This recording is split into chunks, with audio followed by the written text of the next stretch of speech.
Hello, welcome to Quackalope. Thank you for being here. We're gonna give you a first impression of Kingdom Death from someone that actually It's a first impression. she played it for the very first time. I'm so excited, guys.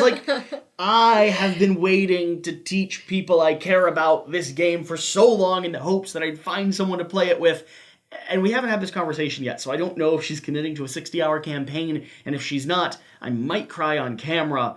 But either way, we did just have our first gameplay. I'm curious to get your initial thoughts. And if you want to see behind the scenes on filming, production, traveling, a vlog just went up today as well, a couple hours ago. I'm sure some people have already watched it. The same day. I'm going to post them the same day, I think. Yeah, this is a little bit of the behind the scenes showing the same conversation the vlog's having. So the vlog's talking about studio production. It's talking about media. It's talking about our journey down to Maryland, what we've done for this whole week. It's titled, I'm Done with YouTube. Listen. I didn't quit YouTube, but Devin did, so this is a fair title. That being said, first impressions of Kingdom Death. It's doom and gloom, dismal, doesn't seem possible to win.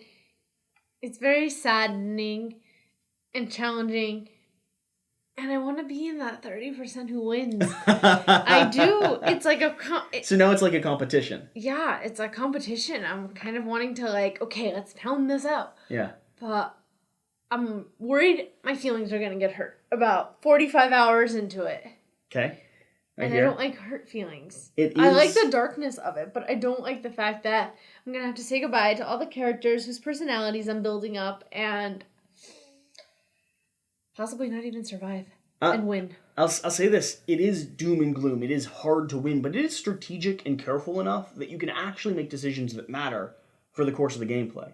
Along with that, I personally find the stories that you get to tell with characters that can actually die is so much more impactful and memorable than stories that you get to tell with characters that are immune to everything and will never go away. You care about them. You're careful with them. When they die on the battlefield, they're gone. So what did you expect from Kingdom Death, and what have you found? I honestly didn't know what to expect. We had just played earlier tonight. Townsfolk Tussle, which both you and Jan said was kind of a gateway to Kingdom Death. I like Townsfolk Tussle. It seemed a bit simplistic though, which I understood from Gateway. A bit simplistic, but I like the artwork. I like the mechanics. This doesn't have the same feel at all. No. This is like the grown-up, adult, uncensored version. Yes. I don't even know what to think. The one thing I'm unhappy about so far is there's not a lot of mitigation for dice. That comes with gears, abilities, skills. As you start progressing the game, you will have dice that screw you. I'm not going to shy away from that. But you can control dice. It's a lot of randomness right now. By random chance, we actually went through the prologue pretty successfully. Mm-hmm. So that's the one thing I'm a little bit wary of. I like having mitigation. I'm not sure what else. What mechanics are standing out to you so far? Anything you're enjoying more than other things? Anything you just don't like?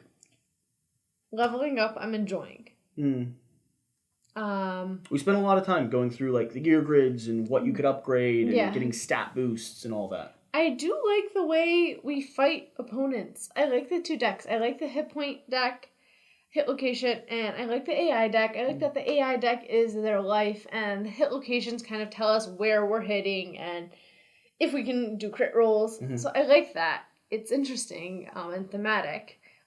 The main was just impervious to all attacks. You could cut off a hunk of it, though. Right. You can take a chunk of hair. So that's interesting. There's not really a dynamic board. There is not any foliage or water or... In the prologue, there was none. As we start getting more and more creatures and going into new terrain, there will be a more dynamic board. Okay. That was the other thing. You told me, that this is a big ravine and we can't climb out of it. And I'm I want to see mountains on the sides then. I want to see big rocky boulders. I want to see things I could throw at the monster. I want to be able to interact with the environment. Those are my initial thoughts. Anything you're not liking? The main thing is failing on dice rolls. But even that, it kind of makes sense. You can't succeed with all of them, but it's just not being able to control whether I succeed or fail. Yeah, I mean, I think you'll get more control of that as the game goes on with your survival actions, with the gear that you're using, knowing what your risk reward is going to be for certain things. Like, sometimes taking that risk is worth it, but you want to feel like you've been able to choose that. Also, with the progression that we've gone down, we all have one lifetime reroll as well, which is going to give you a little mitigation over the degree of luck killing you. So if something happens where you roll the dice and it is just an unfortunate situation, you will get a chance to save yourself. If you roll something better. If you roll something better. So I kind of like how the game is making you make some hard choices. Like, each decision you make takes you down a different path. Like, for my character, Blue, she gave up her founding stone to become a little bit more to get an extra strength. That was interesting. Like, Made her a little bit better at fist and tooth. Yeah, she gave away her one weapon, but she is getting stronger for the future. So I like kind of that you have to make sacrifices for the greater good, almost. The one thing I'm not happy about is the mating thing, the intimacy. It's going to be so much harder to have babies. Yeah, because now we roll two. Impossible. We roll 2 and we take the lowest result, which does make it very, very challenging to continue having a population growth. So I'm worried about that already. The lifetime rerolls sometimes get used up a little bit in that cycle. Yeah. When it comes to playing for 60 more hours, I'm down for it if we last that long. Yeah? So you're enjoying it enough that you continue playing the campaign? Yeah, I want to see what happens. Where does it rank right now? If you were going to give it a rating off of just the prologue, is it a 3 that I'm begging you to play? Is it a solid 4 and you're, like, excited to continue? 3.5. Yeah, so a little bit above a 3. You're not convinced? Not convinced yet. I think it's a good game. It hasn't reached a great game or a game that I'm unhappy if my friends don't like. I'm unhappy if you don't like it. So this is your 5 out of 5. Oh, yeah. Oh, for sure. It's my Spoiler, his top 10 is coming out pretty soon. It's my Grail game. Spoiler, it's not on my top 10. By choice. It just can't be. Yeah, I really like this. So as the game escalates... Why do you like it? I like this game because I think it has... First off, I love the aesthetic, the thematics of it. I like settlement builders. I like feeling like I'm going down this character progression archetype and starting to craft weapons and getting better at what I'm doing. This game really does reward multiple plays as you're gaining knowledge and skill of the world and lore around it. I like the dark aesthetic, and I like the fact that people can die. I like that this is a cutthroat. If you make a mistake with a character, you will pay for that. I think that matters, and it means the game is losable. And most campaign games, if we really boil it down, most campaign games are not really losable. They're like reset or restart. This game's like 35 hours in. If you really screw up, you're done. Start over. Go to 0. Don't, collect 200. But that makes me worried. Like, that one wrong decision can be the end of it. It's never one wrong decision, though, because it's always your settlement that has to survive, not your characters. Right. So you could have bad turn after bad turn, and as long as you've mitigated it with population and really, honed in on your settlement development, you can still survive for a long time. I hear. The other thing, I'm blinking, but I had thought of something. I was talking about the darkness, the mitigation. I was talking about feeling like I'm really developing something. Oh, co-op. It's a co-op game. Those aren't usually my favorites. They aren't. No.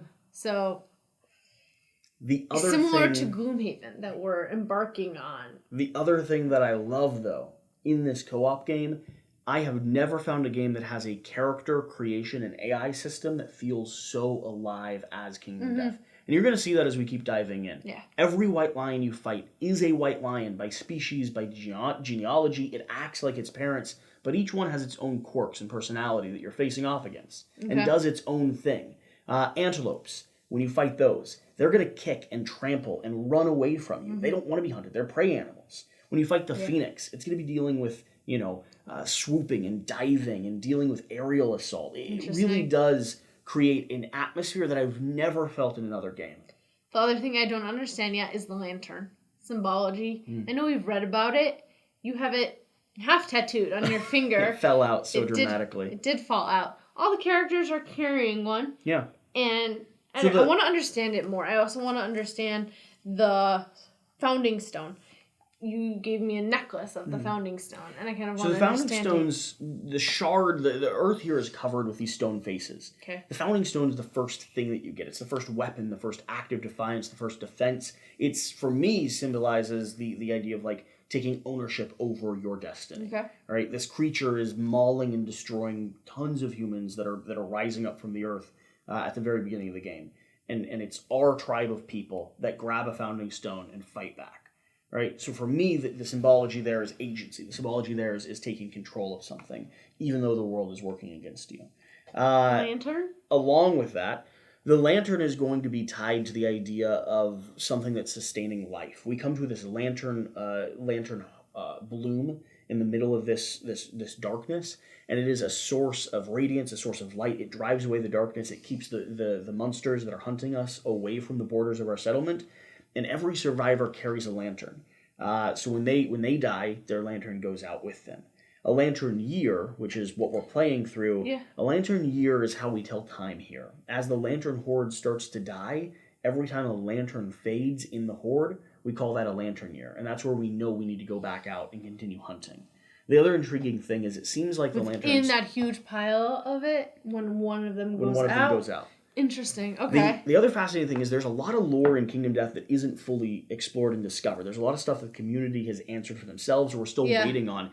I actually really like that. Some people get frustrated by it. For me, I find the light to be a place that halts aging and halts time. Children age quickly, and children age because they play on the outer edges. They play into the darkness, and we age every time we go out into the darkness to engage in a hunt. But when you're back around the lantern, you never grow older. Fascinating. So the publishers, designers have never addressed all these multitude of questions? The publishers, Adam Boots is the designer of this game, and a lot of the lore and fandom and fiction is built within the recesses of his mind. There are elements of it that just have never been answered and don't have satisfactory answers. Because he refuses to? Because it's a game that's still in progress. It's a game that is, the circumference of the game is so far reaching beyond what he's actually been able to produce so far. We're still waiting on developments and upgrades. There's another, I think, 14 or 12 or 14 expansions that we're waiting on. He's still making new things? Yes. Okay. This game still has over, I would say only a third, if not less, of this game has been produced right now. Wow. So we have another expansion box that we've been waiting. The community's been waiting, I think, 3 extra years for an expansion box that is bigger than this game is, full of extra content just to supplement this game. And you saw the expansions I had downstairs. Yeah. Wow. I'll have to show you some of the stuff that's coming out. And when we start opening up those expansions, I think you're going to be really excited. When are they due to arrive? Do you have a copy coming? It's been delayed upon delayed upon delayed. I have 2 copies coming. I have no idea when they're set to arrive. What, is it just the typical stuff delaying it, or is it on his end? He is a perfectionist. Gotcha. When this game first delivered to the audience, he actually mortgaged his house, lost money, like nearly went out of business in an attempt to get this to backers because he kept pushing it. He kept wanting it to be better than it already was. Right? Yeah. Adam won't let anything print unless he's put his gold seal on it, and it's why the game is where it is. This at one point, until one other game beat it this last year. This, at one point, was the highest, most successful game on Kickstarter ever, period. Where does he live? New York. Have you visited him ever? I've interviewed him at Gen Con. Okay. The pandemic stopped me from visiting him last year. We're hoping to do a road trip up there. The vlog. We're hoping to do a vlog segment up there. I'm getting more and more pulled in, which I think is what you're hoping for. It is what I'm hoping for. It is what I'm hoping for. Shall we dive into the next one? So, we're going to get set up. We're going to go ahead and dive into the next one. Gameplay is going to be coming to the channel. I know it's been a long time coming, and I hate saying that I think we'll actually be able to do it now, but maybe. Just maybe. Because I have a partner that will actually play it with me, which is, honestly, the hardest thing to find. I feel like I rolled a Lantern 10. Either way. Aww. We'll see you next time. Thanks so much.